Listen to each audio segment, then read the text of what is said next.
السلام علیکم ورحمۃ اللہ وبرکاتہ۔ ناظرین و حضرات، میں آپ کے ساتھ آپ کا میزبان عبدالواجد اور آپ دیکھ رہے ہیں تسنیم ٹی وی۔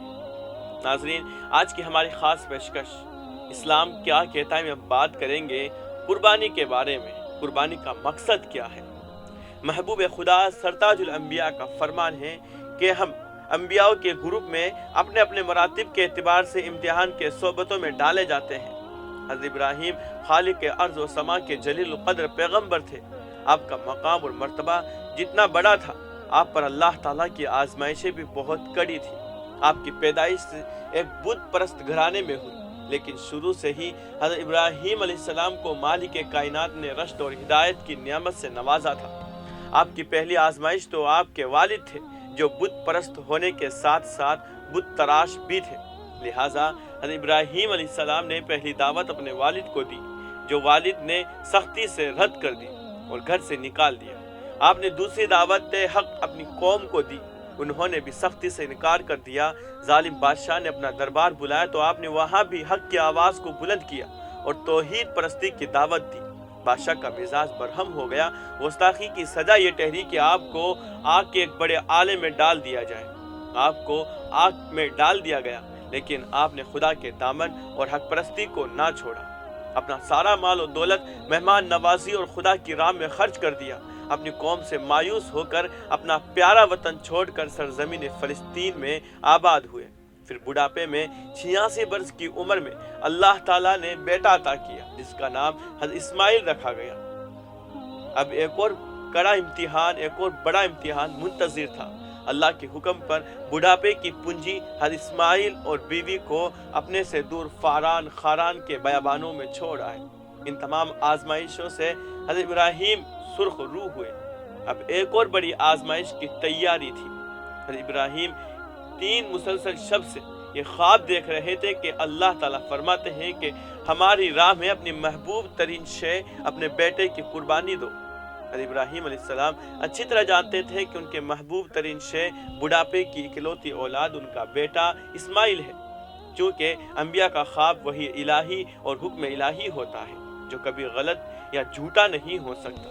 اس لیے حضرت ابراہیم بھی ہمیشہ کی طرح تسلیم و رضا کے پیکر بن گئے۔ پہلے تو ہر بار ذات اپنی ہوتی تھی، لیکن اس بار آزمائش کا دوسرا جز بیٹا تھا، جس کی قربانی کا حکم دیا گیا۔ اس لیے آپ نے بہتر سمجھا کہ اپنے بیٹے کو تمام باتیں بتا دی جائیں۔ اپنا خواب اپنے بیٹے کو سنایا تاکہ وہ بھی رضامند ہو جائے۔ حضرت ابراہیم نے اپنے بیٹے سے کہا، میرے پیارے بیٹے، میں خواب میں اپنے آپ کو تجھے ذبح کرتے ہوئے دیکھ رہا ہوں۔ اب تو بتا تیری رائے اور مرضی کیا ہے؟ فرمانبردار بیٹے نے خدا کے آگے سر تسلیم خم کر دیا اور کہنے لگا کہ اگر خدا کی یہی مرضی ہے تو انشاءاللہ آپ مجھے صابر اور فرمانبردار پائیں گے۔ اس گفتگو کے بعد بیٹا قربان ہونے اور باپ اللہ کی راہ میں بیٹے کو قربان کرنے کے لیے جنگل کی طرف روانہ ہو گئے۔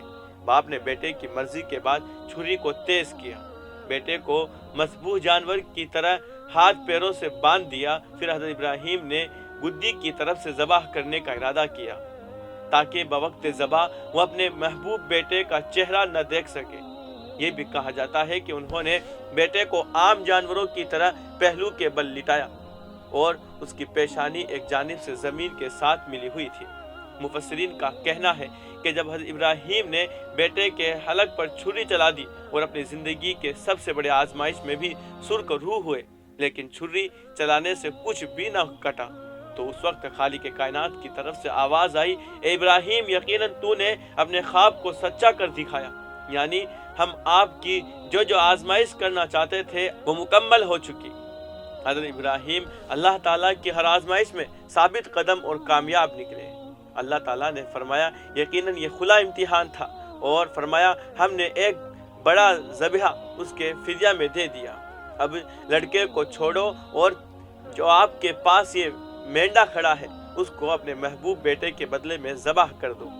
ہم نیکوکاروں کو اسی طرح اپنی رحمتوں اور نوازشوں سے نوازتے ہیں۔